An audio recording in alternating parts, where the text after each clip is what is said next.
जेव्हा त्यांच्या लक्षात आलं, की धर्म हा समाज जीवनाचा अंग आहे.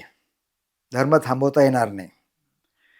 धर्माला स्थित्यंतरं येतील, पण मानवी जीवनाचं मुख्य रहस्य धर्मातच गुंतून पडलेलं आहे.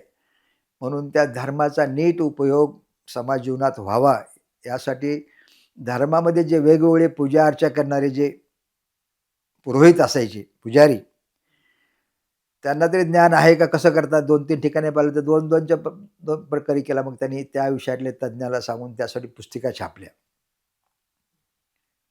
आणि 1915 साली बडोद्यामध्ये पुरोहित कायदा सुरुवात केली.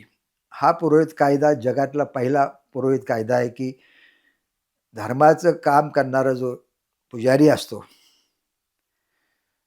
त्याला परीक्षा देऊन पास होऊन आला, की लायसन त्याला द्यायचं आणि ते लायसन असेल त्यालाच फक्त पूजा अर्चा करता येऊ लागली. आणि पूजा अर्चा करत असताना त्याने यजमानांना पूजेचा अर्थ त्याच्या मातृभाषेत यजमानाचं सांगणं कंपल्सरी केलं. आज आपल्याकडे काय चालू आहे आपण बघतो.